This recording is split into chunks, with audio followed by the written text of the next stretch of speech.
Okay, here is How to Write a Speech Part 2, the rules for outlines. An outline is different from a speech written word for word in a variety of ways. First of all, just so you know, an outline is often called the skeleton of the speech. The reason it's called that is because, like your skeleton's your bare bones of your body, the basic framework of your body, and just like the outlines, the framework of a speech. All of your hair, your skin, your muscles, your pimples, your back knee, whatever you got going on there is all considered details. Just like when you flesh out a full speech, those are details as well. So let's talk about some specific rules for actually outlining. The first rule for outlining is there's certain symbols you're supposed to use. There's a proper order for it. It goes from capital Roman numerals, which are Roman numerals I. That's the first level of an outline. So it'd be the main points, things of that nature. If you want to go into further detail or explain the Roman numerals, then the next level is capital letters, A, B, C, etc., etc. If you want to go into further detail about that main point, you go to Arabic numerals, such as 1, 2, 3, etc., etc. Again, if you want to go into further detail about that, you go to lowercase letters. And if you want to get into very minute details, you go to lowercase Roman numerals. In the past, I've had students ask me, hey, how do I type a Roman numeral? I don't know how to insert a symbol. All you do is simply type the letter I, either uppercase or lowercase, based on what you're doing, what level of an outline is supposed to be. This is what it should look like when you have an outline actually completed. If you notice, you have the Roman numeral, and then you have the A, which supports the Roman numeral, the 1 and 2, which support the A and B, which support the number 2, and the Roman numerals, lowercase Roman numerals, support letter B. What it means by support means it goes into further detail or explains those ideas. So as you get into more and more fine, you go into the Roman numerals, the lowercase Roman numerals is where you get in very precise information. The reality is, for most of your outlines in this class, the farthest you'll get is probably the 1s and 2s, maybe lowercase letters here. But rarely we get to this point, because typically if you get to this point, it means you probably have too much detail in your paper, and you can maybe cut some things out. You may share it verbally, but not say it actually have it on your paper. Another rule for outlining is each line should contain only one idea. This is a common problem that most students have, where they'll have just a paragraph of text with a Roman numeral slapped next to it, and they think that makes an outline. So what that means is for each line over here, each Roman numeral, each A, each 1, each 2, etc., has one thought or sentence per that symbol. And that's, like I said before, the most common mistake people make when writing outlines for my class. So that's something we definitely want to fix, and we definitely want to improve upon. Okay.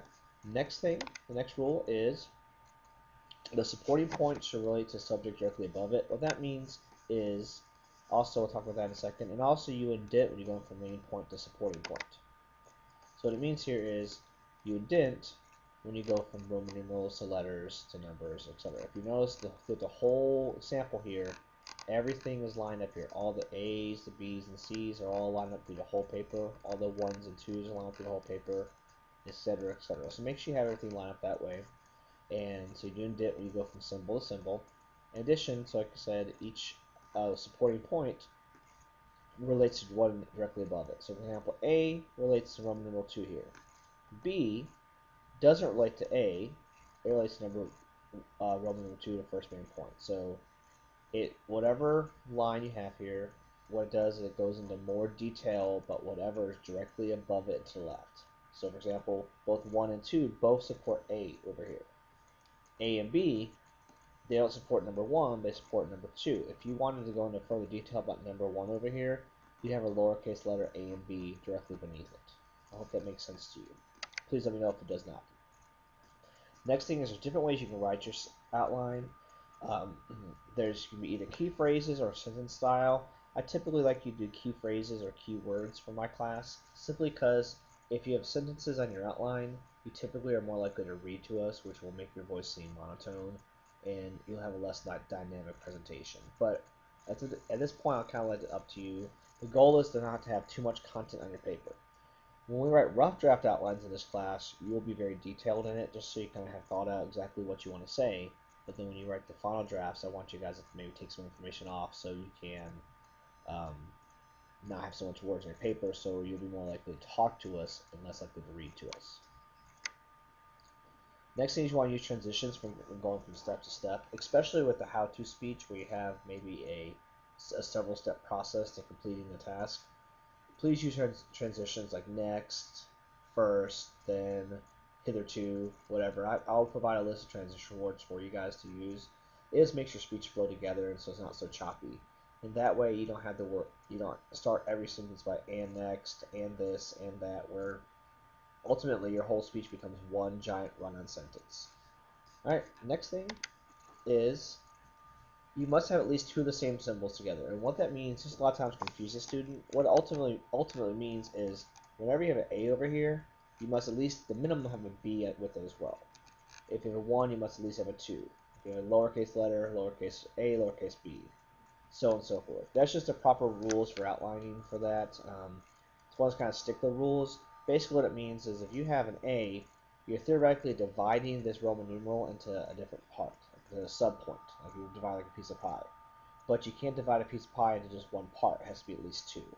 So you must have at least two of the same symbols. But in this example here, it's kind of simplistic, but you can have an A, B, C, A, B, C, D, kind of just varies. So, but you want to have at least a B for every A you have.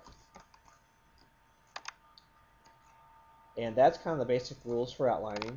If you can take a look here, just whenever you do your outline, should look something similar to this. Obviously, you'll have more detail, and this is not an exact template, so you'll have some variation there. If you have maybe a 1, 2, 3, whatever you want to do for it, you have some variation. But ultimately, when you do your outlines, I would like you to compare it to the sample outline here, so you have an idea of what I'm looking for when you do your speech. That is all for writing speeches and outlines. Please let me know if you have any questions. And that is a basic formula for a speech. And once you master this, you can add your own flavor and spice it up just as you would a burger. So also remember, different audiences may want different add-ons, just like other people order different additions to their burger. So you need to make it specific to the audience you're speaking to. Thank you.